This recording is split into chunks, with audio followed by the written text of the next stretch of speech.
Okay, so everywhere we turn, there are messages to cut out the carbs. Low carb, low carb, low carb. We're just over it. Okay, Dr. Emily Cooper is here from the Diabetes Research Foundation for Be Smart, Be Well. We have talked a lot about this. We have. 3 years now we've been talking about why diets don't work with all of the research that's out there. But the messaging is just so powerful. It's everywhere we turn. News coverage that reports on the results of short-term diets, it really misleads the public. And, you know, they start to think that this is really what's going to work. But, and that's all that they hear. But any deprivation diet can force your body to lose weight in the short term. Whether it's low carb, low fat, no matter what it is, it can force your body to lose weight in the short term. But cutting calories, eliminating food groups, exercising without fuel eventually triggers even more weight gain.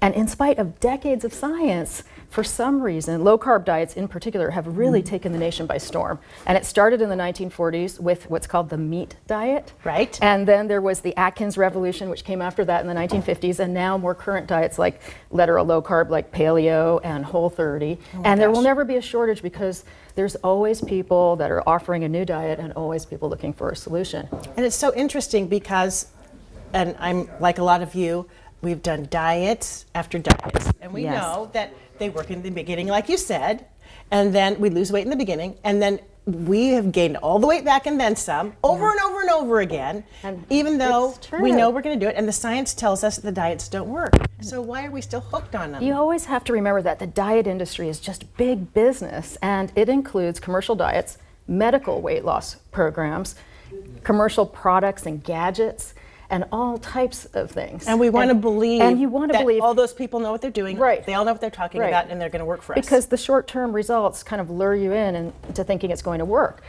But the diet industry actually creates carbophobia, fat phobia, and unrealistic body image ideals. So it's not good. And especially when we think of what it's doing to our children who are inundated with these messages, and they're even put on some of these diets.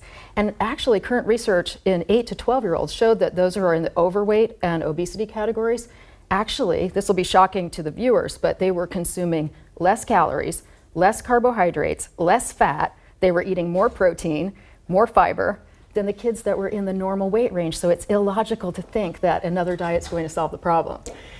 I'm glad you said that, because also it's interesting that people, even adults who are overweight and struggling with obesity, who have done multiple diets, actually eat less and consume fewer calories than people of normal weight. Yes, right? The patients that I see are they're actually eating less than some of the patients I've seen who actually have the diagnosis of anorexia nervosa.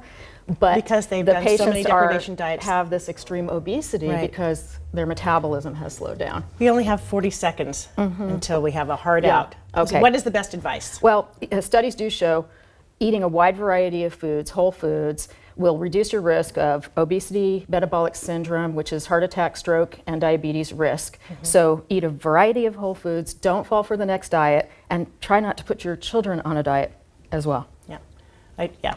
That's the first biggest mistake you could ever make, is to put your kid on a diet, right?